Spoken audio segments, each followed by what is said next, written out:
E aí, pessoal? Bem-vindos a mais um Relações Internacionais em Minutos. Para quem ainda não conhece, eu sou o Pedro. E hoje, para nossa imersão, a gente tem a Gabi e o Lucas. E aí, pessoal? Opa, tudo certo. A gente vai se aventurar num tema, digamos, bem cabeludo, a nova ordem mundial depois da pandemia. Essa Covid deu uma bagunçada geral, né? Mexeu com as relações de poder e, impactou a cooperação internacional. Principalmente quando falamos da soberania dos países e a necessidade de uma ação mais, digamos, global. É realmente um tema complexo. Com certeza. E para começar, queria saber de vocês, como essa pandemia acelerou a disputa entre as grandes potências. Tipo, EUA e China, né? Uma verdadeira queda de braços. A China, com aquela diplomacia da vacina, ganhou uma influência enorme, principalmente na África e América Latina. A China distribuindo vacinas, conquistando espaço e apoio. Essa diplomacia da vacina foi muito além de só doar vacinas, né? Fortalecer laços políticos e econômicos, mostrar para o mundo que a China está ali, né, pronta para assumir a liderança global. Chegamos... Exatamente. Enquanto isso, os EUA, com aquela política America First, acabaram meio que se isolando, né, perdendo espaço no cenário internacional. Cada um por si. Ficou bem claro isso. E aí, Gabi, como fica a soberania dos países no meio disso tudo? A gente viu vários países priorizando suas estratégias nacionais de combate ao vírus, fechando fronteiras, controlando suprimentos médicos. Tudo em nome da proteção do seu território, da sua população. Será que esse fechamento, esse cada um por si, pode ser uma tendência no mundo pós-pandemia? Olha, a pandemia realmente colocou a soberania em destaque. Decisões difíceis, né? Priorizando seus próprios interesses. Mas, ao mesmo tempo, ficou evidente que nenhum país é uma ilha, né? A interdependência global ficou escancarada, mostrando que a colaboração é essencial para enfrentar desafios como esse. Afinal, o vírus não respeita a fronteira, né? Não mesmo. A gente viu que soluções isoladas não funcionam. Fica aquele dilema. Como equilibrar a autonomia nacional com a necessidade da cooperação internacional? Algum país conseguiu encontrar esse ponto de equilíbrio? Alguns países, sim. Vimos nações que combinaram medidas internas com a participação em iniciativas internacionais, tipo o COVAX, distribuição mais justa de vacinas. Entendi. Esses países, no geral, tiveram resultados mais positivos no combate à pandemia, mostrando que, no final das contas, soberania e cooperação não precisam ser ideias excludentes. Dá para proteger os interesses nacionais e, ao mesmo tempo, colaborar internacionalmente. Uau! E por falar em colaboração, como a pandemia impactou as organizações multilaterais? Tipo a ONU e a OMS, né? Elas saíram mais fortes ou mais fracas? Acho que a pandemia expôs as fragilidades da cooperação internacional e a necessidade de reformular essas instituições. Muita falta de coordenação, principalmente no início. A OMS, por exemplo, recebeu muitas críticas. É verdade. A demora na declaração da emergência de saúde pública, as dúvidas sobre a origem do vírus. Teve até acusações de que a China teria influenciado a OMS, né, para minimizar a gravidade da pandemia. Teve essa polêmica toda. Isso gerou muita desconfiança. Afetou a credibilidade da OMS. E essa desconfiança na OMS, junto com falta de coordenação global, acabou dando espaço para que os países agissem individualmente, né? Totalmente. Mas, por outro lado, a OMS teve um papel fundamental na distribuição de vacinas, principalmente para países mais pobres, através do COVAX. Apesar dos problemas, o COVAX foi crucial para garantir o acesso às vacinas, uma demonstração da importância da cooperação internacional. A OMS teve um desempenho irregular, com altos e baixos. Mas será que essa crise serviu de aprendizado para fortalecer as organizações multilaterais no futuro? Ou a tendência é que cada país se preocupe só com seus próprios interesses? A pandemia escancarou a necessidade de reformar essas instituições, torná-las mais ágeis, transparentes e eficazes. Mas, ao mesmo tempo, essa reforma precisa respeitar a soberania dos Estados, encontrar o equilíbrio entre necessidade de ação global e o respeito à autonomia de cada nação. Esse é o grande desafio. É um desafio e tanto.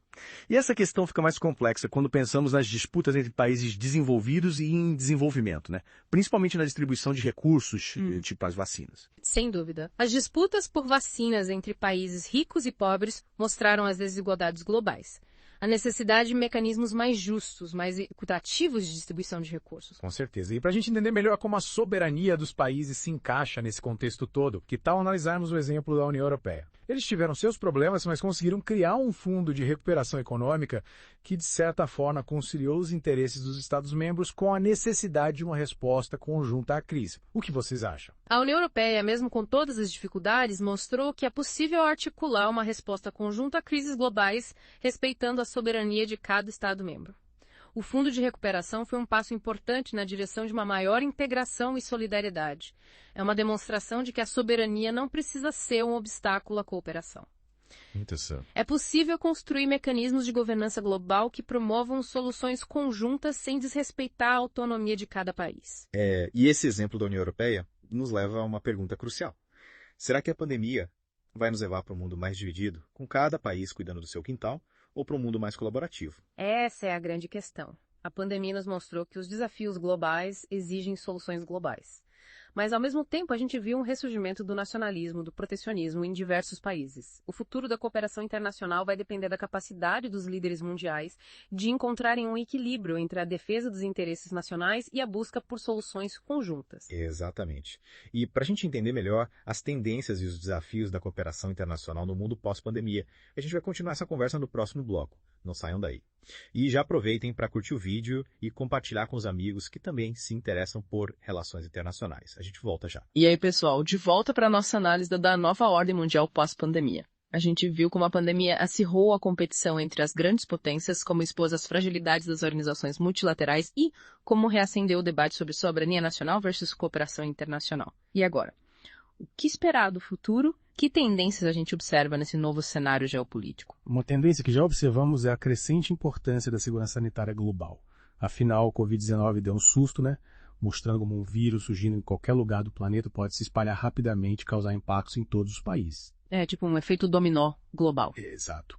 É bem provável que a gente veja mais ênfase nessa área, com investimentos em pesquisa, desenvolvimento de vacinas e medicamentos, novos mecanismos de vigilância epidemiológica global para detectar e conter surtos de doenças mais rapidamente. Faz sentido. A pandemia escancarou as fragilidades do sistema global de saúde. Ficou claro que precisamos estar mais preparados. Mas como garantir que essa busca por segurança sanitária não vire uma forma de controle ou intromissão nos assuntos internos dos países? Não podemos trocar uma crise por outra, né? É aí que a coisa complica. A gente precisa encontrar um equilíbrio entre a necessidade de ação global coordenada e o respeito à soberania nacional. Não adianta criar um sistema global de vigilância, por exemplo, se ele for visto como intromissão ou usado para justificar medidas coercitivas. Ninguém quer um Big Brother Global, né? Exatamente. A cooperação precisa ser baseada na confiança, no respeito às diferenças entre os países, reconhecendo que cada nação tem suas prioridades, necessidades e capacidades. Com certeza. Cooperação tem que ser genuína, baseada na vontade de colaborar e não na imposição de uma agenda por parte dos países mais poderosos. Gabi, além da segurança sanitária, que outros temas devem ganhar destaque na agenda internacional pós-pandemia? A Covid-19 jogou luz sobre outras questões urgentes. Sem dúvida, a pandemia também evidenciou a urgência de outros desafios globais que exigem cooperação internacional, como a crise climática. Assim como os vírus, as mudanças climáticas não respeitam fronteiras e os impactos são sentidos em todo o planeta, com consequências cada vez mais graves e imprevisíveis.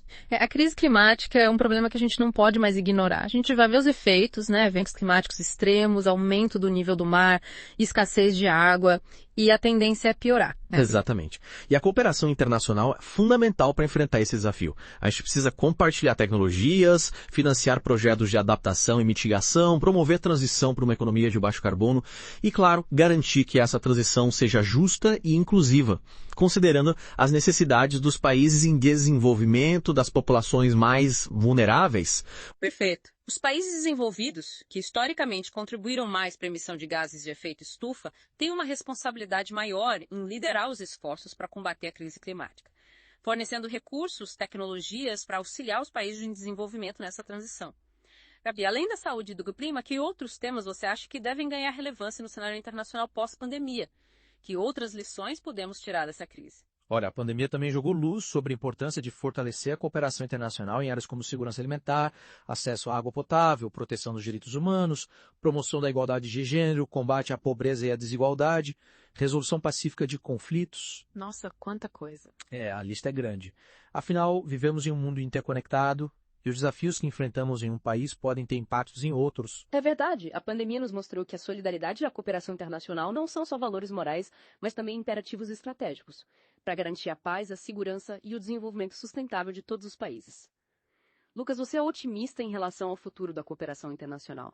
Você acha que a gente vai conseguir superar as divisões e os desafios que enfrentamos hoje para construir um mundo mais justo, sustentável e resiliente? Olha, eu sou otimista por natureza, mas confesso que o cenário atual me deixa um pouco apreensivo. A gente vê um aumento do nacionalismo, do populismo, da xenofobia, do protecionismo, e isso tudo acaba minando a confiança na cooperação internacional. Mas, por outro lado, a gente também vê um movimento crescente da sociedade civil, das empresas, das cidades, buscando soluções para os problemas globais e pressionando os governos a agirem de forma mais responsável. A gente está vendo surgir uma nova forma de diplomacia que vai, além dos governos, envolve vários atores da sociedade. E essa diplomacia multifacetada pode ser um fator importante para impulsionar a cooperação internacional. Mas, Gabi, voltando à sua lista de temas importantes para o futuro, como garantir que a cooperação internacional nessas áreas seja efetiva e que a gente não caia em discursos vazios e promessas não cumpridas? Essa é a grande questão. A gente precisa ir além dos discursos e traduzir as boas intenções em ações concretas. E para isso a gente precisa de mecanismos de governança global mais robustos, transparentes e democráticos, que garantam a participação de todos os países, principalmente dos países em desenvolvimento, na tomada de decisões. A gente precisa de instituições multilaterais mais fortes, eficientes e representativas, que sejam capazes de mediar conflitos, promover a cooperação e garantir o cumprimento dos acordos internacionais. E aí, pessoal, de volta para a última parte do nosso papo. A gente já falou bastante sobre os impactos da pandemia na ordem mundial, mas agora a pergunta é que fica: o que a gente, como indivíduos, pode fazer para ter um futuro mais colaborativo e menos cada um por si? Boa pergunta. Acho que o primeiro passo é se informar, buscar diferentes perspectivas sobre os acontecimentos globais, não se contentar com uma visão única da história. A gente precisa ir além das manchetes e entender as nuances. Verdade. É fácil se sentir impotente diante de problemas tão complexos, mas a gente não pode subestimar o poder da informação. Quando a gente se informa, a gente fica mais consciente do nosso papel no mundo, das nossas responsabilidades. Cidadãos globais, E se informar não é só ler notícias, É buscar fontes alternativas, ouvir podcasts, assistir documentários, ler livros. Diversificar as fontes de informação. Exatamente. Conversar com pessoas com diferentes pontos de vista. A gente precisa se abrir para novas ideias, Não ter medo de questionar o que a gente acredita. Sair da bolha, E além de se informar, a gente também pode agir localmente, Se engajar em ONGs, participar de movimentos sociais, pressionar os governantes para adotarem políticas públicas mais justas, mais sustentáveis. A gente não precisa esperar pelos líderes mundiais para fazer a diferença, É verdade. E a gente também pode usar nosso poder de consumo de forma consciente, Priorizar empresas com práticas éticas e sustentáveis, reduzir o consumo de carne, economizar água e energia. Pequenas ações, grandes impactos. Exato. Adotar hábitos mais sustentáveis no dia a dia. Perfeito. Pequenas ações individuais, quando multiplicadas por milhões de pessoas, podem ter um impacto enorme na construção de um futuro mais sustentável. E as redes sociais. Não podemos esquecer delas. A gente pode usar as redes para amplificar as vozes de quem luta por um mundo melhor, para denunciar injustiças, para mobilizar as pessoas em torno de causas importantes. Usar as redes para o bem, Exatamente. É isso aí, pessoal. A gente não precisa ser especialista em relações internacionais para fazer a diferença. A gente pode contribuir para um futuro mais justo, mais sustentável e mais pacífico a partir das nossas escolhas, das nossas ações, do nosso engajamento. A pandemia mostrou que a gente está tudo interligado, que nosso destino é compartilhado. A gente depende um do outro. E que a cooperação internacional, por mais difícil que seja, é o único caminho para os problemas globais que a gente enfrenta. Sem dúvida. Então, fica o convite para vocês continuarem essa conversa com a gente nas redes sociais.